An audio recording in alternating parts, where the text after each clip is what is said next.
monde, ce soir, on va faire un problème sur l'hyperbole fx, soit f une fonction de variable réelle x, telle que fx égale x plus 1 sur x moins 2.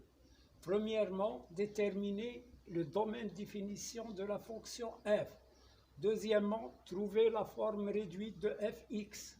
Troisièmement, étudier les variations de f sur moins l'infini 2 et 2 plus l'infini, et en déduire le tableau de variation de f. Quatrièmement, tracer la courbe de f. Cinquièmement, en déduire la courbe de g, de la fonction g, telle que gx égale valeur absolue de x plus 1 sur x moins 2. Voilà le problème. Donc, maintenant, je commence par la première question, domaine de définition de f. Bon, on a dit que x appartient à df, si x appartient d'abord à r, et il faut que le dénominateur soit différent de 0. X moins 2 différent de 0, c'est-à-dire x différent de 2. Donc, le domaine de définition, c'est l'intervalle moins l'infini 2, union ouvert de plus l'infini. Voilà le domaine de définition de la fonction f. Maintenant, on va trouver la forme réduite de f. Fx, elle est égale à x plus 1 sur x moins 2. Donc, on procède par la division euclidienne. Je divise x plus 1 par x moins 2. Quel est le nombre qu'il faut multiplier par x pour trouver x? C'est 1. 1 fois x, 1 fois moins 2, c'est moins 2. On change les signes et on fait la somme. 0 plus 3. Donc, fx égale 1 plus le reste divisé par x moins 2, plus 3 sur x moins 2. Donc, voilà la forme réduite de f. Troisième question. En déduire les variations, c'est pas étudier. Étudier les variations de f sur moins l'infini 2. Alors, troisième question, variation de f. Donc, pour étudier les variations de f, il faut chercher le taux de variation.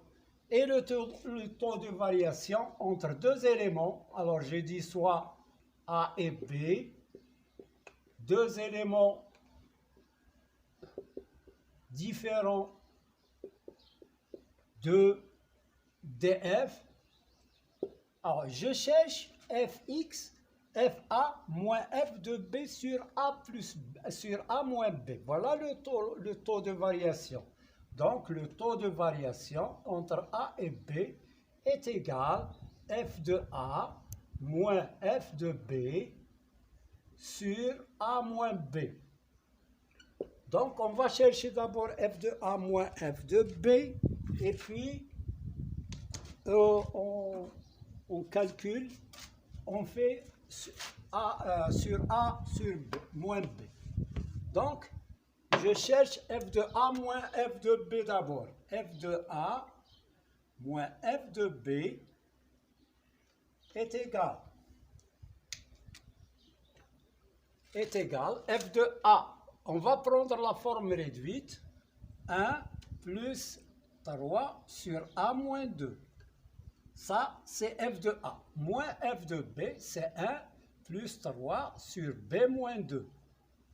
Voilà, je supprime les parenthèses, est égal à 1 plus 3 sur a moins 2, moins 1, moins 3 sur b moins 2, égal. Moins 1 plus 1, c'est 0. Donc, je continue ici.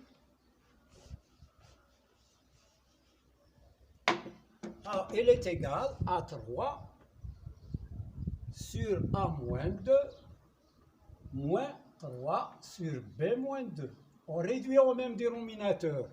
Le dénominateur commun, c'est a moins 2 facteur de b moins 2. Donc je multiplie 3 par B moins 2, moins 3 fois A moins 2, sur A moins 2, facteur de B moins 2, égale, j'effectue ou bien je développe 3 fois B, c'est 3B, moins 6, moins 3A, plus 6, sur A moins 2, facteur de B moins 2, égale A moins 6 plus 6, c'est 0, donc il me reste 3B moins 3A. Je vais factoriser par moins 3 pour mettre A moins B. Alors, moins 3, facteur de A moins B. Voilà, moins 3 fois A, c'est moins 3A. Moins 3 fois moins B, c'est plus 3B. Sur A moins 2, facteur de B moins 2. Voilà pour le résultat de f de A moins f de B. Maintenant, je vais faire f de A moins f de B sur A moins B. Elle est égale. Je vais diviser par A moins B. Donc, pour diviser ça par A moins B, je vais multiplier par l'inverse de A moins B, c'est-à-dire 1 sur A moins B. Donc, elle est égale moins 3 facteur de A moins B sur A moins 2 facteur de B moins 2 facteur de A moins B. Alors, je simplifie A moins B par A moins B. Qu'est-ce qu'il reste? Moins 3 sur A moins 2 là-bas, sur B moins 2. Voilà le résultat du taux de variation. Maintenant, on va étudier ce taux de variation sur l'intervalle moins l'infini 2 et 2 plus l'infini. On commence par sur l'intervalle. Alors, sur l'intervalle moins l'infini 2, alors, soit A et B, deux éléments de moins l'infini 2, tels que A, il est strictement inférieur à 2 et B strictement inférieur à 2. Signifie que A moins 2 est strictement négatif et B moins 2 est strictement négatif. Voilà. Alors maintenant, on regarde le taux. Comment il est le taux? Voilà le taux. C'est moins 3 sur A moins 2 facteur de B moins 2. Alors, puisque A moins 2, donc ici, A moins 2 facteur de B moins 2 est positif. Pourquoi? Parce que A moins 2 négatif, B moins 2 négatif, donc le produit de deux nombres négatifs est un nombre positif. Et puisque moins 3 est négatif, alors le taux entre A et B, qui est égal à moins 3 sur A moins 2 facteur de B moins 2, est strictement négatif. Donc, elle est croissante sur, donc, F est décroissante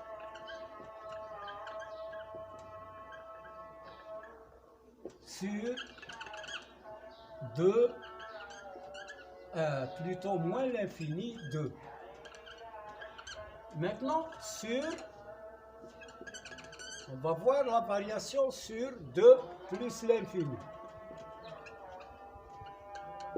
A, soit A strictement supérieur à 2 et B strictement supérieur à 2. Donc A moins 2 est positif et B moins 2 est positif. D'où le produit est positif. Donc A moins 2 facteur de B moins 2 est strictement positif. D'où, puisque moins 3 est négatif, moins 3 sur A moins 2 facteur de B moins 2 est strictement négatif parce que le numérateur est négatif. Donc, f est décroissante. Donc, f est décroissante sur 2 plus l'infini. Donc, ces stylos-là, ils agonisent. C'est la fin de l'année. Voilà. Donc, elle est décroissante sur les deux. Maintenant, on va en déduire un tableau de variation. Le tableau de variation, je vais le mettre par ici. On a dit elle est décroissante sur les deux intervalles. Donc, je mets ça, x moins l'infini, plus l'infini. Je mets 2 au milieu, je mets 2 traits. Pourquoi? Parce que x ne peut pas prendre la valeur 2. Fx n'est pas défini si x égale 2. Donc ici, Fx, alors elle est décroissante sur les deux intervalles. Voilà pour la troisième question. La quatrième, c'est tracer la courbe de f.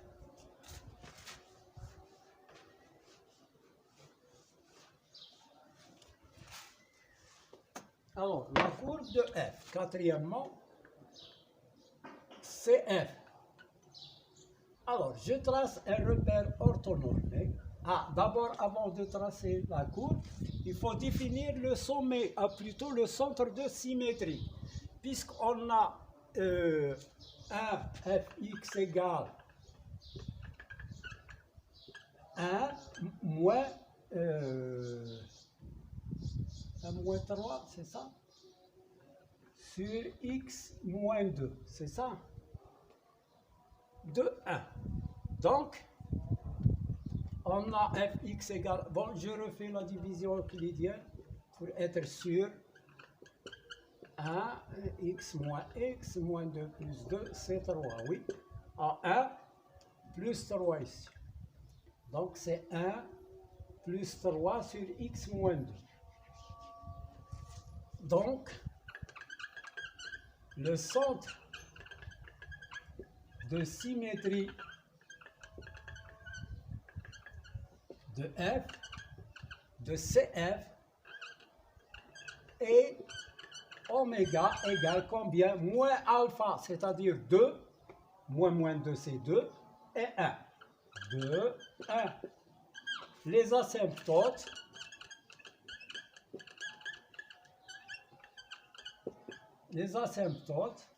c'est x égale 2, les droites, et y égale 1. Je vais chercher un autre stylo.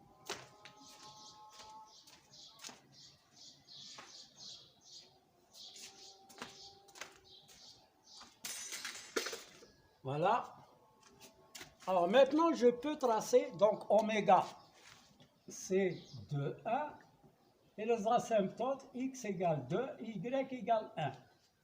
Alors, je trace maintenant le repère orthonormé OIJ. Et je donne quelques valeurs, on va le faire en même temps. Alors voilà le repère cartésien, je mets 1 ici, ou bien IJ. Voilà. Il est orthonormé avec O, l'origine. Alors, pour la fonction f, je vais mettre... Alors, je trace d'abord le sommet, oui, le centre de symétrie de 1. Donc, voilà oméga. Maintenant, je trace les asymptotes en rouge. L'asymptote verticale, c'est x égale 2, voilà. On met deux flèches comme ça pour le distinguer de l'axe des ordonnées.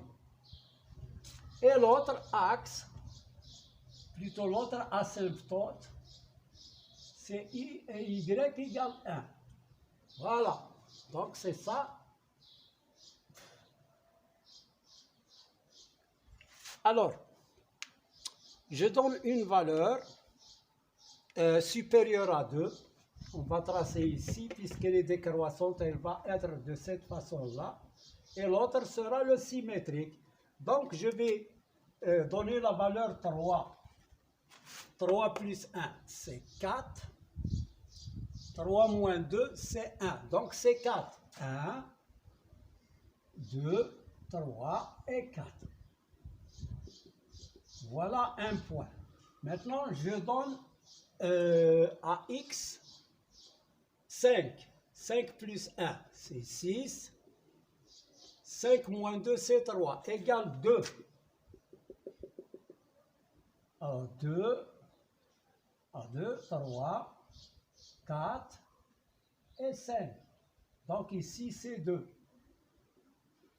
Donc voilà, on a trouvé 2 points. C'est facile maintenant de tracer la courbe de une partie de la courbe. Elle va être par ici, elle vient par ici, et puis elle s'en va parallèlement à l'asymptote y égale à 1. Et là, elle est parallèle à l'asymptote. Voilà. Maintenant, l'autre bout de la courbe, on va prendre le centre de symétrie qui est oméga. Je prends ce point, je mets son symétrique par rapport à oméga. Donc, j'obtiens ce point à peu près. On prend la même valeur ici, donc à peu près par ici. Et là, ce point-là, on va prendre aussi son symétrique à peu près ici. Donc, voilà le symétrique de la première partie par rapport à oméga. Donc, je mets ça, voilà. Ici, c'est l'axe, plutôt l'asymptote horizontale. Elle va être parallèle par ici, et puis elle descend. Voilà. À peu près, je vais le refaire ici, comme ça. Voilà, cette partie-là est le symétrique de cette partie. Donc, voilà pour... Bon, maintenant, je réponds à la dernière question. On déduire la courbe de Gx égale x de G, tel que Gx égale valeur absolue de x plus 1 sur x moins 2. Bon, je vais effacer les données ici. Et j'écris Gx égale...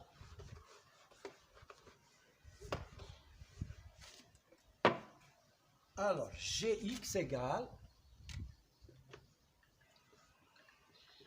valeur absolue de x plus 1 sur x moins 2. Voyons cette fonction.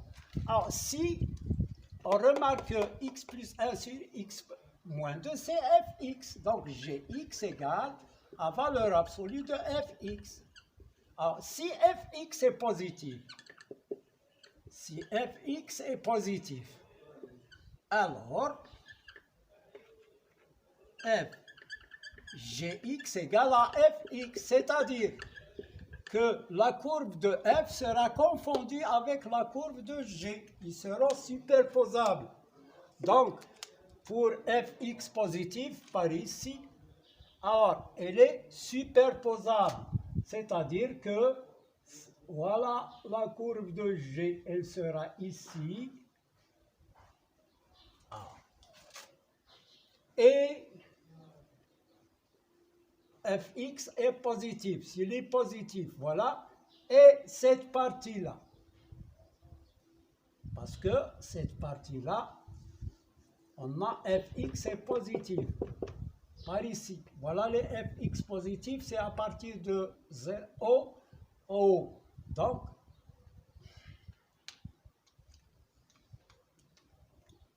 Donc, et cette partie-là. Bon, maintenant, si fx est négatif, alors gx sera égal à moins fx. Donc, ce sera le symétrique de f par rapport à l'axe des abscisses. Donc, voilà comment il sera la courbe de G, je vais le mettre en pointillé. Donc le symétrique de cette partie, c'est là. Et le symétrique de cette partie sera ça. Donc voilà pour le C de G. Voilà pour ce problème. Donc, à bientôt. Peut-être on fera d'autres exercices, mais il nous manque encore deux leçons.